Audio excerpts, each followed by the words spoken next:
Well, it's a real pleasure and privilege to introduce Professor Iraj Noorany. Iraj received his PhD from UC Berkeley, and I just touched base with him because officially the first PhD in geotechnical engineering from Berkeley was Professor Lyman Rees, which was in 1954. Professor Noorany was the second PhD in geotechnical engineering from UC Berkeley, and that was in 1964. Quite a hiatus there, because apparently for a certain period of time nobody was good enough to get a PhD. So those of you who got PhDs later, you obviously were good enough. And certainly Iraj then falls into a category above the rest to be able to be the second. Professor Noorany had a long career at San Diego State University. He's now visiting professor at UC San Diego. He is an editorial board member of the Journal of Geotechnical Engineering. He was past editorial board member of Journal of Offshore Technology. When I first met Professor Noorany, Iraj, he was doing offshore work. That was in the days when offshore work was in vogue. Now, of course, it's back in, but there was a long hiatus when it wasn't. Anyway, he had a very successful career as an educator, received numerous teaching awards for his teaching excellence. He also received the Middlebrooks Award with Professor Seed from ASCE. And his research encompassed soft clays, offshore geotechnical engineering, and compacted fills. And of course, he has been a very successful consultant. So it's a real pleasure to introduce our old friend and colleague, Professor Noorany.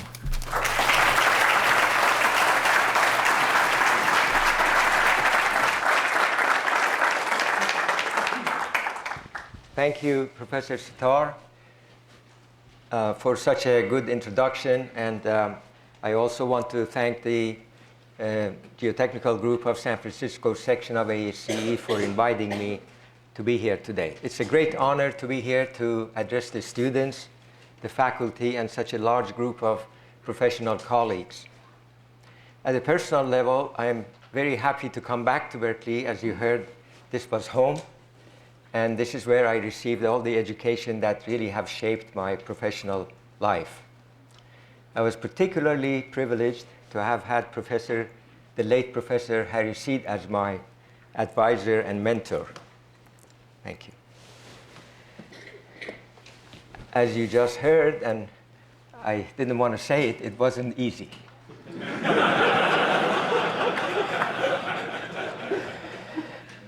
But I was very young and idealistic, so I wasn't going to go anywhere.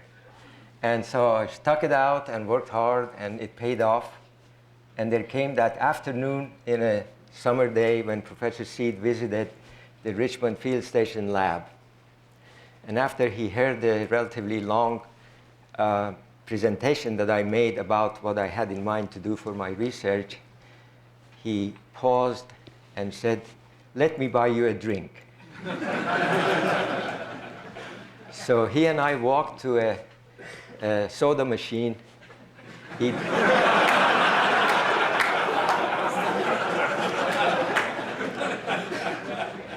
Which was, those of you who know, it was outside of the lab next to the administration building.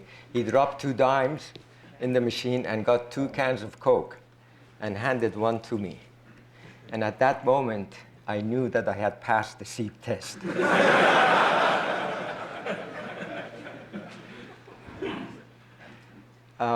From that point on, things got very easy, really, and all resources and all the doors opened to me. And it went as far as Professor Seed assigning even Ian Smith, a brilliant colleague at that time, now professor at Manchester University. And thank you for being here, Ian. Where are you? He has come all the way to be here. And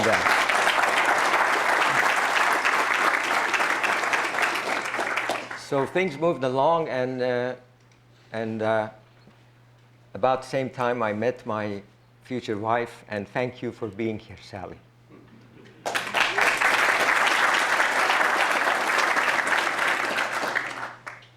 Now, you're here to hear me talk about the subject, which is performance of structural fills. And I meant to say all those good things with this on the screen, because that used to be really the view from my dorm for a while. Fantastic view. The topic is movement of structural fills. Structural fills are fills that have built houses. These massive housing developments in California are on compacted fills. And we build deeper and deeper fills. 100 foot is nothing anymore. And on top of these 120 feet of compacted fills, we put houses and buildings, and then we write reports saying that they won't settle more than 3/4 of an inch. So it is really a challenge. And my talk is focusing on the wetting-induced movements. There could be other movements, seismically induced movements. And the time is being very limited. I'm focusing on only wetting-induced movement, meaning that due to rain and irrigation, these fills after construction become wet gradually, and as a result of that, they undergo volume change. And the main message that I have here today is that, first of all, it really, the presentation has 3 parts for the students who want to focus, and it's much simpler than the previous presentation you heard. The first part has to do with what is the current practice of specifying specifications for compaction of these structural fills. And the second part is how are we doing with that practice. And the third part is what would be my opinion based on my experience of how we can reduce movement by using better fill placement plastics. So if you keep track of that, I hope to be able to put that all in the next hour or so. The structural fills are supposed to perform reasonably well and have tolerable heave and settlement in long term, but this is such a great challenge. Here's a picture of one such structural fill, and that's just the corner of one of the developments just east of here in East Bay, and it shows a large number of homes, and as you can see on one side there's a cut and then fill, and if you concentrate your attention on the slope side, that fill is more than about 50 feet deep at that point. So imagine building a fill slope 2-to-1, putting those houses on top. Look at the narrow backyards, very narrow backyards. And I would expect those houses to move, and not only move vertically, but also move laterally. So I'll be talking about 2 phenomena here. One is vertical heave and settlement. We all understand that. I'll be also referring to the lateral stretching of the fill due to wetting. Imagine a body of fill which is expansive, and if you wet it, it's going to undergo volume change. The volume change is not going to be limited to vertical direction. In the case of a slope like that, it's going to be stretching laterally because it's totally unconfined. This is what I call lateral stretching or lateral fill extension, LFE. We have a lot of damages that we see due to LFE and these structural fills. And I'll be showing you some information about one of those houses on top of that fill shortly. The soil properties change with time, and other parameters that I've listed here present a challenge. So as I bring up some of these issues, please let us all remember that it is a big challenge, in fact, to be a designer for one of these fills. It's not just like you're building a house on a soil that is going to consolidate and settle. To me, that's a very easy problem because you have only load-induced settlement due to consolidation, and that part of the geotechnical engineering is very well defined. But in this case, you have a soil that we compact to a certain moisture and density, and after the irrigation and after precipitation, whatever the agents of wetting might be, water content changes, dry density changes, the relative compaction changes. 1% of swelling drops the relative compaction by 1% approximately. Degree of saturation changes, strength and moduli change. So this is really a challenge to design these kinds of fills and be able to predict all these changes. The geometry changes, the ground surface either comes up, which is a heave, or goes down, which is settlement, and also moves laterally in the case of slopes. At the same time, there's a tremendously high expectation on the part of the user, the homeowners, the society. They pay so much for these homes that they expect perfection. They don't put up with 2 or 3 inches of differential settlements or side yards that are moving and the backyards that the joints are opening, etc. Everybody has been sensitized to this, and it wasn't long ago that the legal system in California decided to consider these lots as a product. So I don't envy you practitioners trying to design these lots as products and carry that enormous burden of responsibility for future performance of these fields. Nevertheless, you are expected to design for long-term performance. Long-term performance depends on fill's geometry to begin with. Is it a canyon fill? Is it a sloping fill? What kind of soils do you have? What kind of fill placement conditions you have? And what's the extent of wetting in the future? This last item, prediction of extent of wetting, remains to be one of the most complicated issues. The soil type, if it's a granular soil, the predictions are easier, and expansive soils are the ones that are a big problem. The presence of oversized rocks in the fill are an issue, and I found that in our profession, the way the oversized rock is handled is not always consistent. Different firms look at it differently.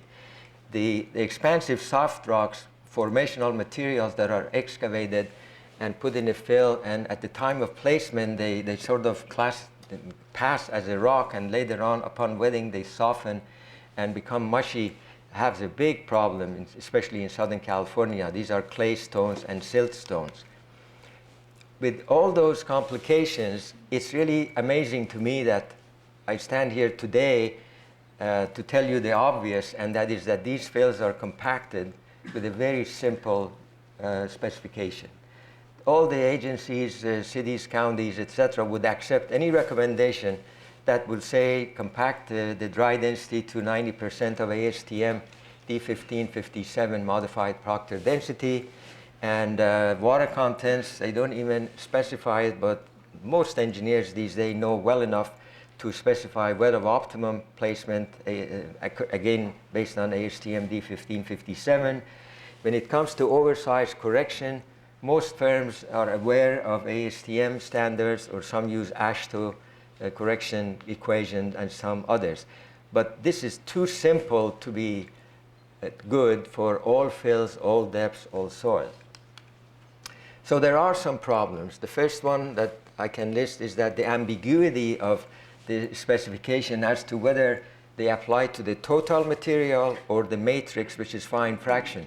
Remember that the laboratory tests in the lab are run on compaction molds that are for finer fraction, whereas in the field you have the entire material. Although we use these correction equations, many reports that I've looked at over many years fail to specify whether they are recommending compaction control for the total material or for the matrix portion. This is a very crucial item, because if you look at the compaction requirement for the total material, then the finer fraction will have a lower density, because rocks are solid pieces, and the equations will take the rock's weight and volume out of the picture and calculate the density for the matrix. And so if your laboratory tests are on the matrix, you need to be always aware of this correlation. There are inaccurate oversized corrections at high levels of gravel content. I have a picture here which shows that the relationship between the equation predicted value of the adjusted dry density compared to lab max, that's the vertical axis, as a function of the percentage of oversize. The actual curve of effect of oversize has been tested by large diameter test in laboratories, and it shows that the ASTM equation or AASHTO equation or any of these equations actually overestimate that ratio and adjustment. This in itself presents a problem. So we need to, perhaps as the percentage of oversize increases, we need to be aware that some special testing is required. The issue of soft rocks I mentioned, it's a problem, and in Southern California we have very large developments built on diatomaceous soils, and these are lightweight soils because they have diatoms in them, marine deposits, and they have extremely high optimum water contents, and they are highly expansive.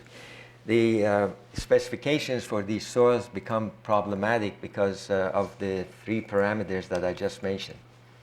The variability in field density data for controlling fills had been published in a number of papers that I've put out. One key one was a comparison of the field testing at 3 different production sites, housing sites in San Diego, where geotechnical engineers were invited to come and test these fills. Although all these fills passed the 90%, the range of values, in fact, for a silty sand site was between 81 and 97 when they were tested by many firms. Many firms tested the same fill and came up with different numbers.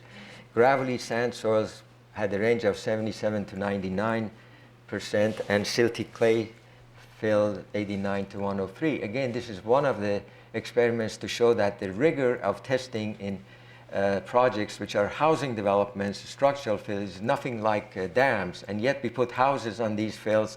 Every house has people in them, and every person keeps an eye on the movements of the backyard and so on. So it's a huge issue that we should be aware of. Later on, that experiment was followed by a large number of tests, including sand cone and nuclear and drive cylinder in a 4-foot diameter mold. This has been published by ASTM. I'm just bringing to your attention that the results of these tests show that when you target a particular compaction, say 90%, looking at that first graph on the left, the actual range of measurements, even under laboratory control condition, was like plus or minus 5, something like that. And these 5 series of tests included drive optimum, 90% compaction, 95% compaction, 85% compaction. So in all these ranges, there's quite a variability in these measurements. So the moral of the story is here that we need to be aware of these variations. Maybe we should begin to apply statistical procedures, put some limits on them. Otherwise, I don't care what fill you control, years later, somebody else can test that and show something to the contrary. And not only that, if they choose not to mention that properties change and density changes, then things would be even presented in a very skewed manner. There are errors in relative compaction due to mismatch of field and lab tests. This is an old issue. I don't need to tell you professionals. We put some of our youngest and the least experienced people in the field, and the end result is that they carry the huge responsibility of matching the soil and deciding whether it's been compacted well or not. And the divided responsibility in the field is really something that has always puzzled me. How is it that the grading contractors who build these huge fills and get paid for them don't have their own staff to monitor the fill compaction and placement, and you, geotechnical engineer, for a small fee, appear on the site and write a report and take the responsibility? And especially on projects that you read the report and it says, we were on call for these tests. Why would you accept the job if you're on call and not as a continuous fill observation and testing person? I think this contradiction needs to be resolved. But above all of these, the factor that really concerns me is the implication that, whether this is written or implied, it certainly is implied that if you put a fill, a structural fill, by this code-driven compaction specification, 90% compaction and a few percent well of optimum, that in fact it's going to perform satisfactory long-term. This is implied, and it's just not correct. That's not the case. So as a result of these parameters, and perhaps other ones that you may be aware yourself, there has been problems and difficulties in analyzing and predicting any field performance. And it's surprising that based on some qualitative evaluation of expansion potential, either based on plasticity indices or expansion index test, we are willing to express opinions about the performance of the structural fills in the future. Many reports will still do that. Will classify the fill in terms of either low or medium or high expansion, and accordingly recommend how many number of steel bars to put in the foundation, for example. In my opinion, that's just not enough. There should be more swell collapse tests for quantitative evaluation of expansion and compression properties of soils. Enough of these qualitative predictions. We need to do enough tests so that our specifications are test-based and based on experience with practice. These empirical predictions of fill settlement or heave based on some numbers that we have told each other really doesn't work anymore. I still hear that our colleagues talk about 1% of the height of the fill. And then you look at the background of these, you find that, for example, in Gerard Woodward, the book on dams, there were articles about the 1% settlement of the dam fills during construction. It had nothing to do with wetting-induced movements and so on. I'm talking about wetting-induced deformations. And in fact, you can have a fill with small thickness that will have a net heave and not settle at all. You'd have fill of differential thicknesses, and you see differential heave and settlement. Most engineers appear at the site, they call it differential settlement, but it's really differential heave and settlement. The slope movement has had the least attention. Now we know the problems, especially in California. Those of us who have seen the slope movements, they know there's a problem, but there's rarely any analysis of lateral fill extension. And there's a lot of confusion regarding wetting-induced lateral fill extension and slope creep. Many of our geology colleagues who are used to creep and they understand it, they call the entire phenomenon creep, whereas the reality is a two-step phenomenon. The first step is a very dramatic change that happens in a compacted structural fill when the wetting is introduced to the fill. Remember, we build these fills in layers, 4-inch, 8-inch layers. We compact them, we top them, we put the buildings, we put the grass, and we start irrigating. And then there's been studied, and we have a lot of data. Time doesn't permit me to show you, but we have in Southern California, we put 70 to 80 inches of water on our grass in an environment where the rainfall is about 10, 12 inches on average. In Northern California, you do the same. And you need your grass to be green too, right? So that we introduced that. So there's a first-time wetting that is the issue. That first-time wetting, when that hits the soil, it'll absorb as much water that is necessary for it to go through its expansion or its collapse. Collapse is because under high pressures, at deeper part of the fill, wetting will cause it to compress, even though it may be expansive soil.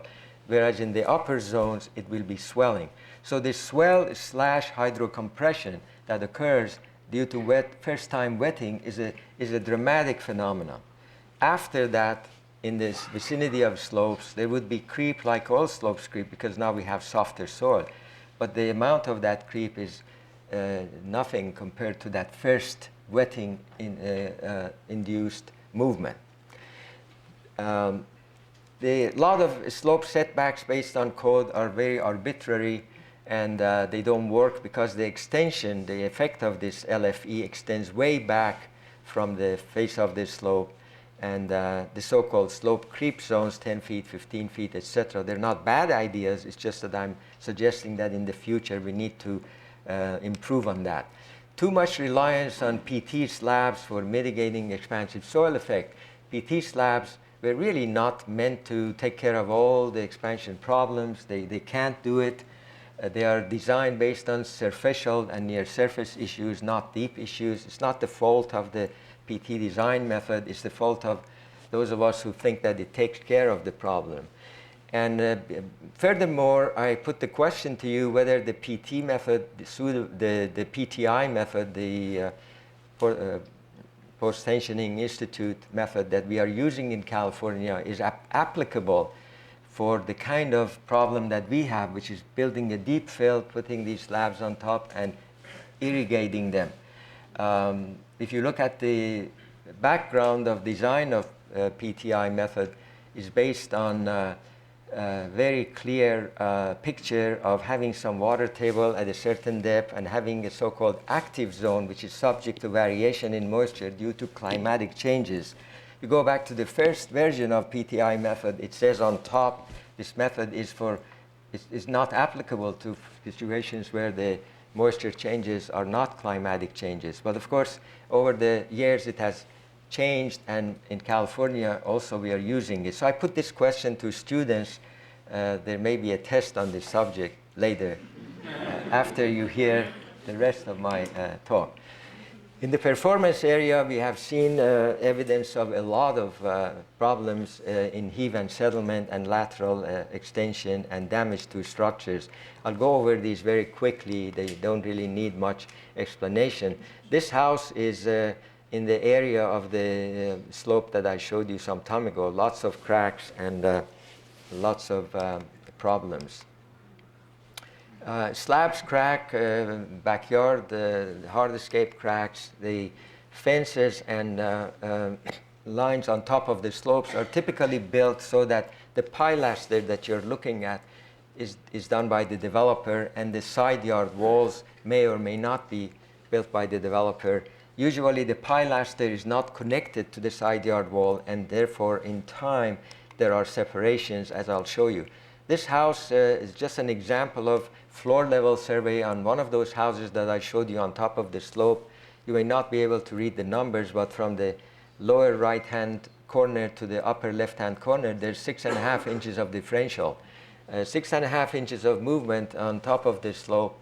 I don't think that you'd be happy if that was your house. And that's the result of lateral fill movement to some extent, and differential heave and settlement, as well as the slope effects on that house. The effect of lateral fill extension is that basically as the fill stretches laterally, the house that is on a slab and it has foundations at the edge may stay intact but goes for a ride. And the side yard walls, in this case you can think of those lines as side yard walls, they open up in joints, and if they can't, they crack up. The pilaster separates from the side yard walls, as you can see.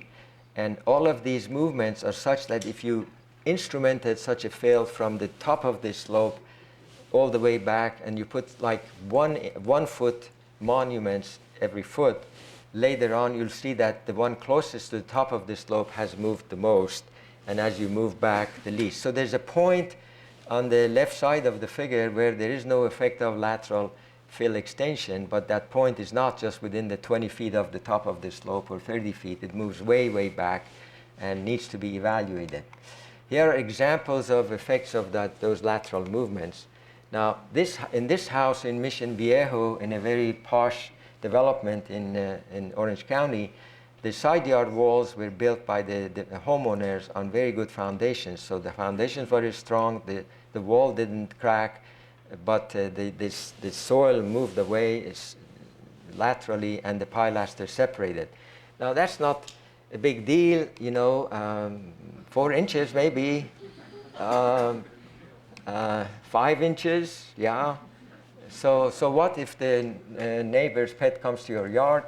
I mean, but they don't like it. It's considered a defect, and for repair of that, although in my opinion you don't try to stop LFE, you accommodate it by coming back and repairing this and putting a hardscape with joints and grass between joints or something that will accommodate the movement. But there are a number of engineers in our community in California who would want to come back and tie back that slope with tiebacks.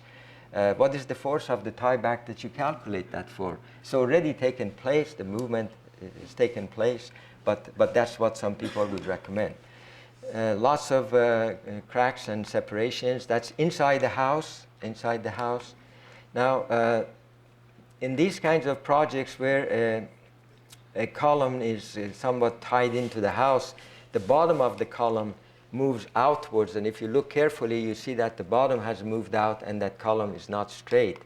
In this case, look at the top of that column. The balcony is attached to the building, is not moving, but the column is moving out, and those beams often look crooked like that. In this case, the columns are so close to the top of the slope. I mean, would you really want to do one of these houses that close to the top of the slope? I mean, allow some room for this movement. As you can see, badly cracked the top. And here, look at that beam on top. And I wasn't there when they built it, but I ventured to guess that that was at the center of the column. I mean, there's really no reason to have built that on the edge. Would you do that? I mean, but the columns were good columns, so they sort of moved in a very civilized manner laterally. Now, a lot of separations between the slabs and the building foundations occur, such as this one. These are very, very common, and this is in the backyard, but we see that in front between the driveway and the garage foundation. So that's an evidence of lateral fill extension really extends all the way back even to the front of the house. If you put an inclinometer in the ground in these fills, you see patterns of this sort. There's no failure plane, there's no shear plane, but this lateral fill extension shows in this manner in many inclinometers of this sort. The sources of wetting are, of course, irrigation, precipitation, and occasional underground utilities that might break the U2 movements or cause the movement. And the extent of wetting in the field, which I mentioned, and I repeat, it's a very important issue to be able to determine, and we are not there yet. One way you can do that by in situ water content measurements, by taking samples in forensic test borings after the construction. I find that very direct, very effective, because water contents compared to the placement water contents will tell you their story.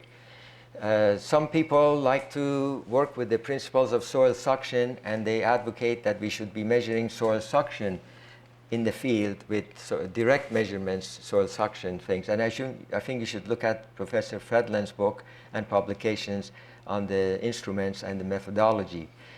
Some others indicate that we should measure soil suction on samples that we retrieve from the ground and compare those soil suction values that we measure by a filter paper technique with the soil water characteristics curve. Very, very correct science, but very difficult to apply. I quote Professor Fredland again saying that if there are any cracks or fissures in the fill or in any unsaturated soil, any cracks or fissures, the hydraulic conductivity would be very different, and the way water gets to the soil would be very different, and application of unsaturated soil principles become very problematic. And that's exactly the kind of things that I see in the fill all the time. These fills are that way. So I'm not advocating one thing or other, except I'm saying that we need to do this more often to get a handle on the subject. In the laboratory, if you test a series of samples, compact them, and then inundate them, you get results of this sort. There are 8 series of tests here that I show, and the black dots show the end points after inundating the samples. I want to bring to your attention that inundation in the laboratory does not cause full saturation. It takes the saturation from compaction levels of 60%, 65% saturation to about 90, 95, 92, not 100% saturation. This is very important because there are some people who are looking for volume change corresponding to 100% saturation. It doesn't happen even upon full inundation. Here are some field data from a paper by Brandon, Duncan, and Gardner in a development in San Diego. I was there when we did 2 borings in 1975, bucket borings. One sent the material to Duncan and Brandon for testing, and one gave me to do those large diameter mold tests that I was referring to.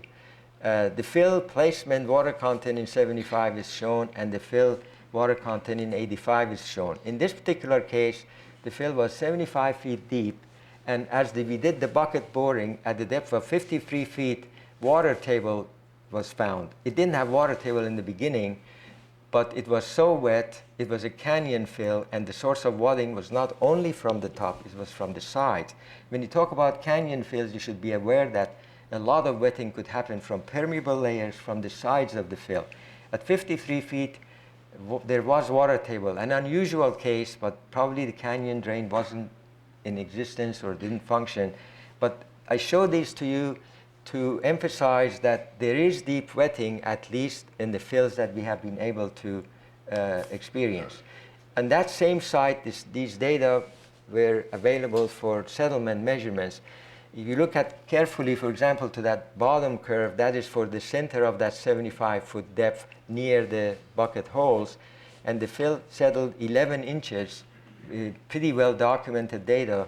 And you note in the bottom horizontal section that basically the settlement of the fill stopped because the wetting was completed.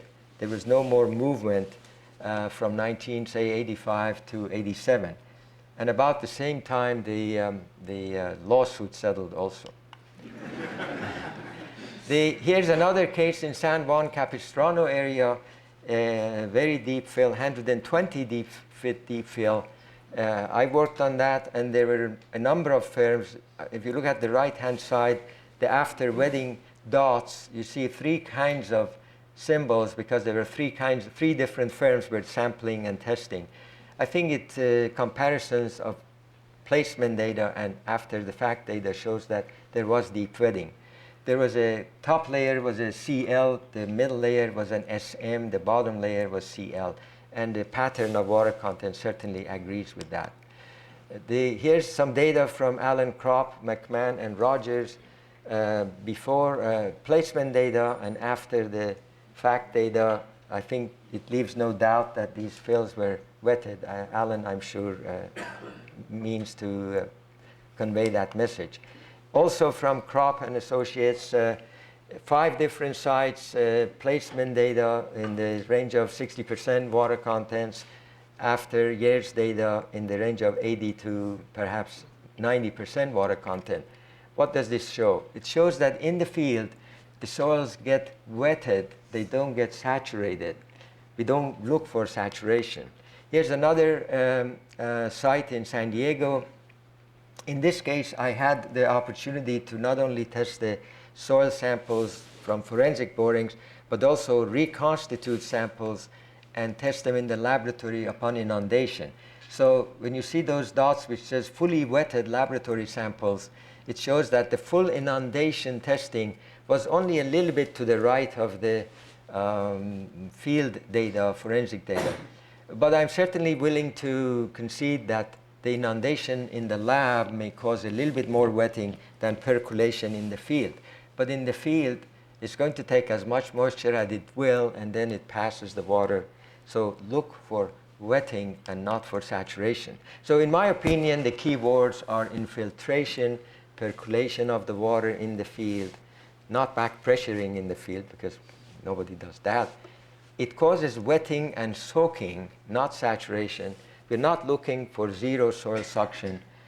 The phenomenon is swell and hydrocompression, heave, leading to heave of the ground surface or settlement. Is not consolidation. So please, let's stop using the word consolidation when we don't mean it. The subject of unsaturated soil is complicated enough, and the sooner we look at it, the more realistically, the better. The heave and settlement caused by wetting is not a stress-induced phenomenon. It's a stress change phenomenon due to wetting that reduces soil suction, if you like to think of it that way, and therefore soils will either collapse under heavy loads or swell. So that's the way to go. Now, that brings me to the section that I would like to suggest. There is a 4-step suggestion here for performance-based specifications. The step 1 is that we need to run a lot of swell collapse tests at different placement condition, not at one placement condition, and analyze these results, step 2. And step 3, we have to do fill deformation analysis for different placement conditions, different scenarios. And step 4, select the kind of placement scenario that would reduce or give us the most favorable end result. The wetting-induced volume change being due to initial water content and density and stress path, we now can use a new ASTM procedure.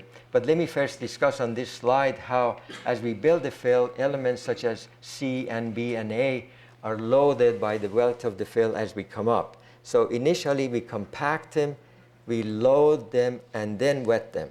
So the steps in the stress path is wetting after loading, not taking one sample, loading it under a light load, and then loading it further. That's the wrong stress path, as I will show you.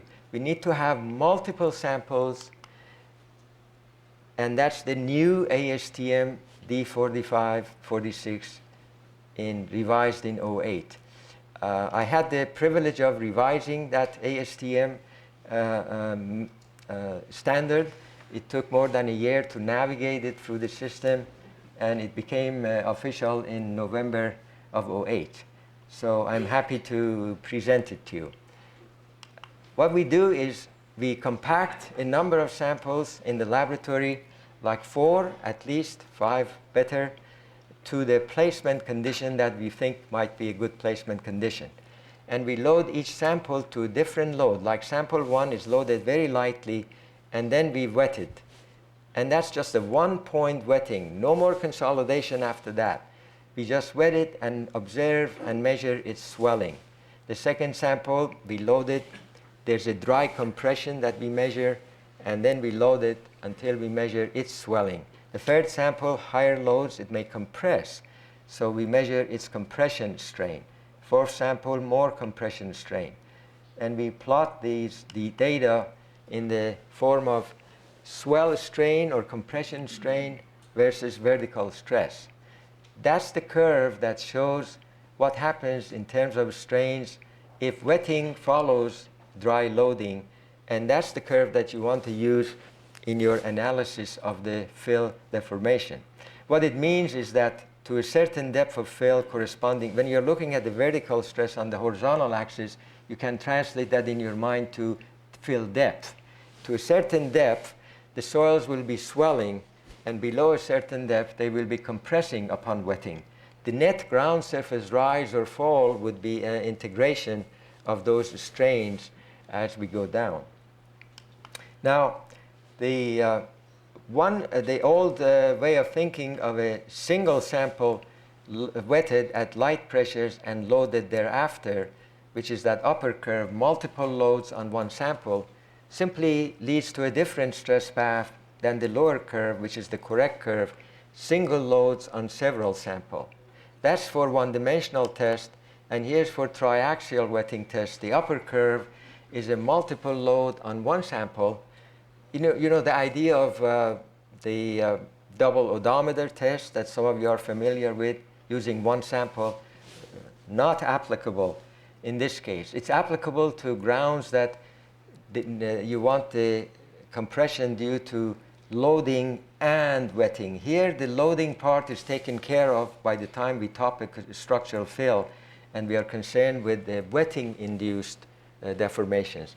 So in triaxial tests also, you see that the curves are two different curves. If you do the wrong test, you not only miss the expansion pressure, which is where the curve crosses the horizontal axis, but also you have a wrong idea about the whole set of strains. So if you want to do these tests in a large specimen and use the total soil, that would be a great idea. But you need a very big mold. And that's a 4 foot in diameter mold. And I promise you, I have no intentions of taking that to ASTM as a standard. That's just too much to do. But we have run some tests like these, including the oversize, maintain the load with a servo system, very complicated system, thanks to the industry. Basically, they supported this research. And, but most of us need to use small samples. We need to calculate the matrix water content using these equations and matrix dry density and compact these samples in a small mold to matrix parameters. But when we do that, let's not lose track of it. That is, at the end, the curve that you get is what for? It's for the matrix. As you apply it to the field, now we have two things to consider. One is the effect of the what densities exist in the field for comparison, and then secondly, what's the effect of this inert rock material in the field, which is neither swelling or compressing, and we'll get to that. These tests, of course, run on consolidometer machines, but they're not consolidation tests. They're single point wetting tests, and the results are like this. In this case, think of 8 series of tests shown by these dots, each series consisting of 4 or 5 samples. Not a big deal. I mean, compared to the cost of the project, it is not very expensive to run these tests. You get these kinds of curves. This is for 3 curves at the same water content but different degrees of compaction. The upper curve corresponds to 95% compaction, second one 90%, and the lower one 85%. And producing these curves, and you can make all kinds of comparisons. Here the water contents are different, but dry density is the same. Please note that as you keep the dry density the same, making the compaction wetter and wetter reduces swelling and also reduces the compression. So let me say that again. Compacting quite wet of optimum not only reduces swelling, but also reduces hydrocompression. So to the extent that is practicable, we need to remember that and go for wet of optimum compaction, and many firms are aware of that, and they're doing. Having done these tests, in my opinion, which you should be doing, then you set to analyze them and also run a series of tests for the so-called partial wetting test. This can be done in consolidometers by not inundating the sample, by dripping water on the sample and letting the sample percolate water with limited amounts of water, by changing the setup so that that can be done. And it turns out that, yes, there's of course a relationship between the degree of wetting and percentage of swell, but when you look at the range of applicability, like 65% degree of saturation to say 90%, there is a range in there. It's not a big one. Maybe the amount of partial wetting may represent a factor of 0.8 in the calculation instead of 1. Triaxial swell collapse tests can be run for LFE analysis because we need to have not only the vertical strains measured due to wetting, but also lateral strains. We did a lot of these tests using a GeoEngineering equipment which has an anisotropic loading device, so that you can produce samples with a K value, vertical stress different from radial stress. And then we experimented with measuring the radial strains upon wetting with different clamp devices. None of them really worked. So we went to an optic system that every cell has this optic system attached to it, and we observed the diameter of the sample throughout the phenomenon. From the time of setting up the sample to the time of full wetting, you can keep track. Of course, it takes some calibrations, but we found this to be quite effective. You end up with 2 series of curves instead of 1. Vertical stress is the horizontal axis, and the vertical strains are vertical on the vertical axis. One is the axial strain, and the lower set of curves show for the radial strain due to wetting. Because we don't know the K value, one can do these tests for parametric studies as K of 0.5, 0.7, and 1. If you told me that there's only so much money you have to run 1, I would run it for 0.7. And unless Professor C tells me that's not a good number, but I think he probably would agree with 0.7, 0.8, thereabouts, because compacted soils are heavily preloaded. They act like over-consolidated soils, and the K values are high. Then step 2 is to analyze these results of swell collapse test.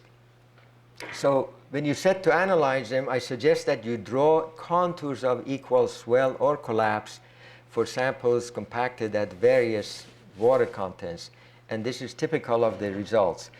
There are 3 parameters: water content, dry density, and the stress under which you inundate the sample. So if you look at the first set of curves, it's for a stress of 0.5 kips per square foot. And you have variations of percentage of swell for soils compacted anywhere on those curves. The second one is for a different pressure, 2 kips per square foot, meaning deeper zones of the fill. You see some of the samples will swell, whereas some of them have begun to be compressive. The third one is for 5 kips per square foot, deeper fill, and the last one for 8 kips per square foot. When you do this analysis, you'll find out that at greater depths, and no matter how expansive this soil, the net effect is hydrocompression. At shallow depths is swelling, but you now have a basis for design and for zoning the fill. You decide based on those thoughts to finally select one for use, and this becomes that curve. And this is the curve that you use for swell and hydrocompression calculations. This deformation analysis could be done for various fill placement scenarios, various fill wetting sequences, and you calculate the vertical and lateral deformation. I haven't told you how to do the lateral yet, but for now, thinking of the vertical, this is that same curve turned around so that we have fill depth versus vertical strain. And you integrate these strains to calculate the deformation on ground surface. But let's not lose track of the fact that this was for the matrix material. So in your calculation, I propose that you need to be aware of 3 parameters, N1, N2, and N3. Parameter N1 is for reduction number for partial wetting effects. Another way of saying this is that if you have a good handle on soil suction measurements, this is when you use it. Or if you have more sophisticated equipment and you use actually consolidometer tests with suction control, that's where this parameter comes into play. Because suction control tests would show you smaller numbers than inundation tests. I suggest to you that the difference for structural fills, which go from degrees of saturations of 65% to 90%, is not as drastic for fields for natural soils, where sometimes they study variations from complete drying to complete wetting. In this case, it's not a big factor, but it is a factor if you want to introduce it. N2 is a reduction factor to accommodate the presence of rocks. This is a volumetric equation. Simply, it takes the volume of matrix, divides the volume total. So if you consider a column of soil, some of it is rock, and this equation corrects for that. The third equation is the result of some tests we did on very large diameter test molds compared to small molds, and there is a scaling parameter. I don't know what to tell you about the number. I've been using 0.8, 0.9 based on very limited number of tests. Hopefully in the future you do more tests and figure out what that number should be. So using N1, N2, N3, you can calculate the vertical strain. When it comes to the lateral fill extension issue, you need to use a finite element mesh to evaluate this. For this analysis, I think the students particularly should pay attention that wetting-induced movement is not an elastic movement because the soil changes in volume in both directions. There's no Poisson's ratio here effect. I mean, it's in the total analysis you use that, but the effect of volume change is more like effect of heat that causes movement in both directions. So this is a coupled analysis of body forces and wetting-induced forces. As a version of the code was developed by Dr. Joel Sweet, who now is a consultant in Northern California, and there's a publication on that. And Professor Ian Smith, who's here today, was the first colleague who set the framework of the theory, and Dr. Sweet finished up the code that we published years ago. More recently, there's a FLAC version that was developed by help of Professor Friedman of Technion University in Israel, and a lady, Diturney, who is with Itasca in this country. So some of you would find the FLAC more readily available and accessible. I won't have time to go through these, but basically the elasticity equations are coupled with wetting-induced functions.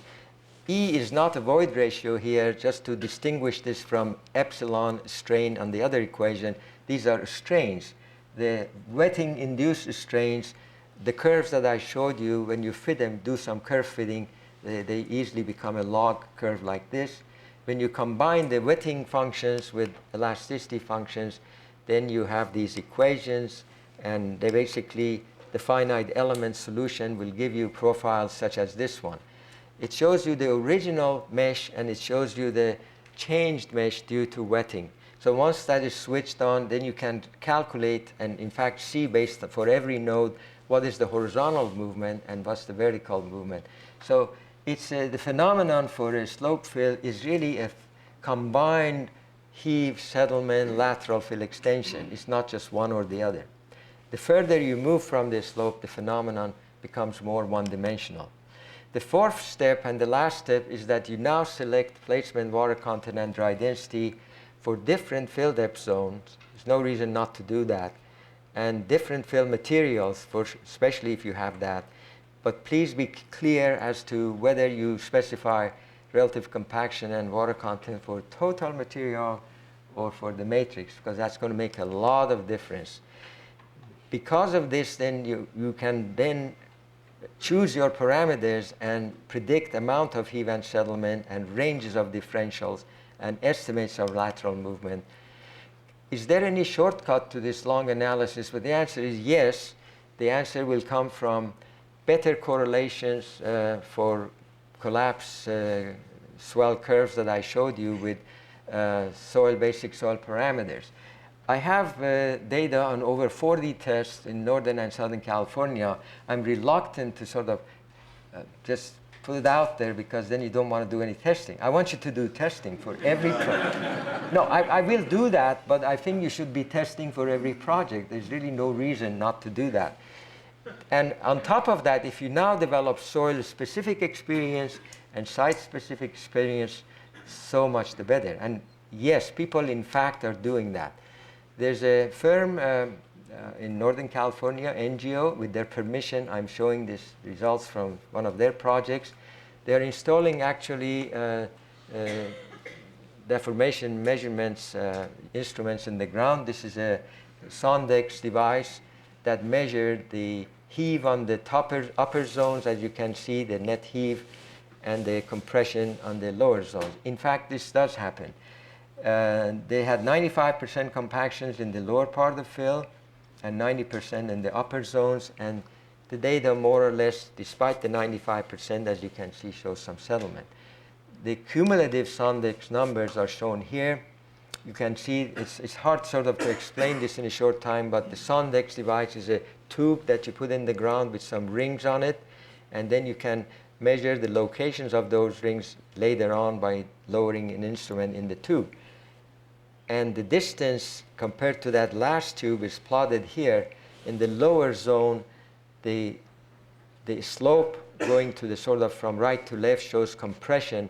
In the upper zone shows swelling. There's an in-between zone that it looks like it's not doing much, but if you remember the shape of the swell collapse curve, near the swell pressure where it's crossing the axis, it's not going to do much. It's going to do very little. At zero swell pressure, it's not going to move. So that middle zone is exactly doing what I would expect it to do, and the upper and bottom zones the same way.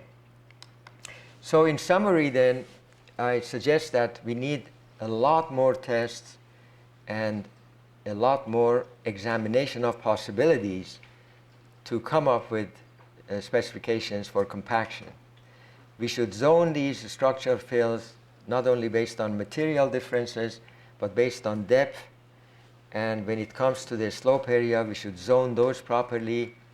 And I suggest for future research and recommendations, one area that merits a lot of study is extensive wetting.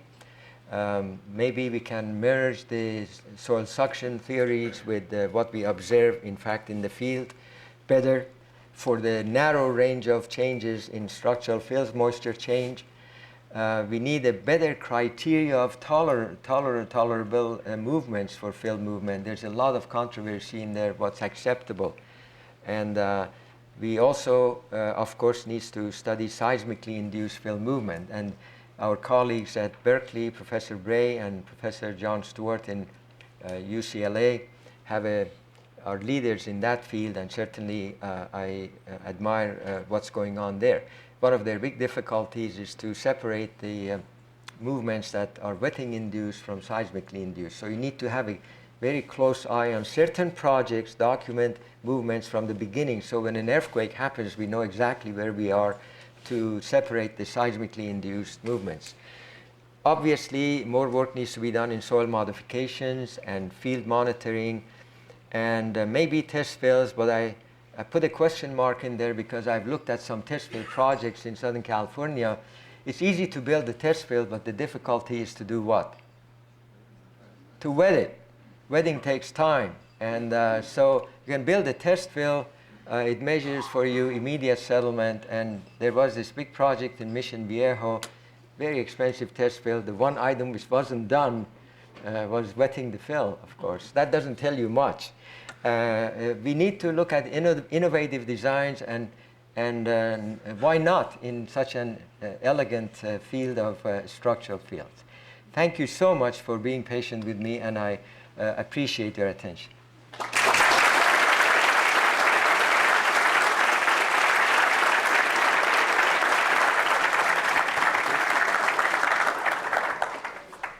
Thank you very much, Professor Noorany, for this wonderful presentation and bringing us up to speed with the challenges of real practice. We have time for questions. Are there any questions? Professor Bray.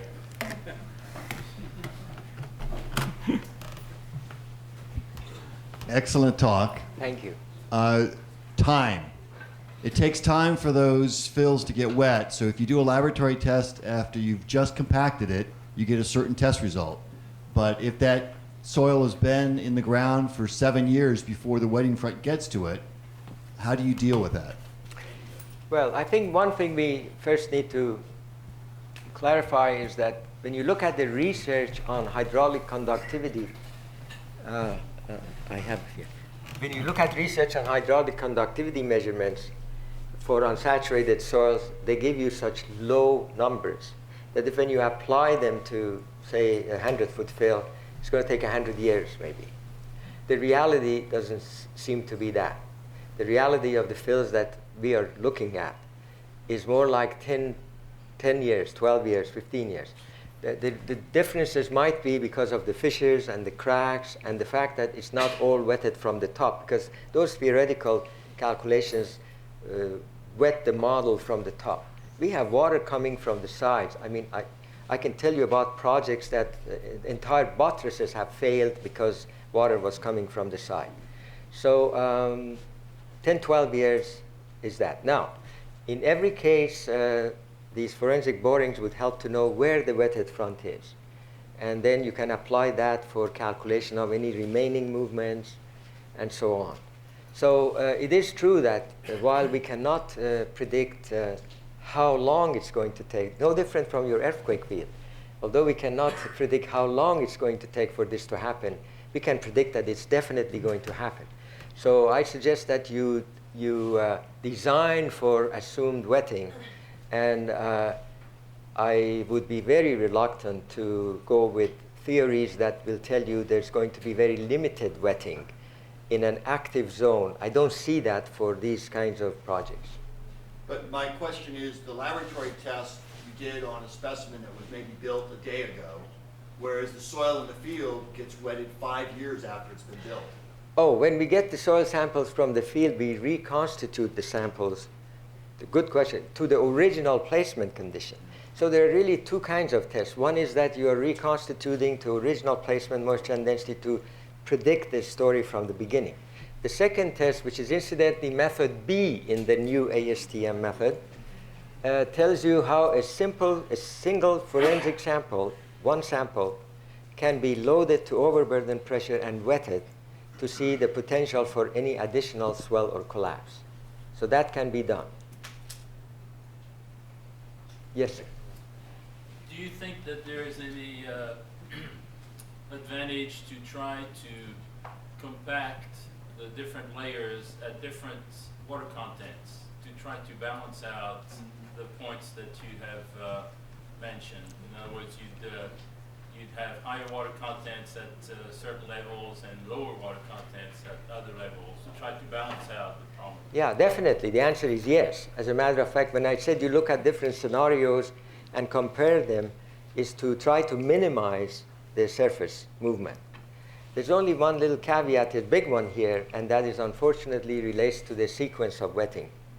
You could do all these analyses, which is good, but if you really have time and money, then you should sit down and think of scenarios of, because you know the wetting is going to happen starting from the top and maybe from the sides.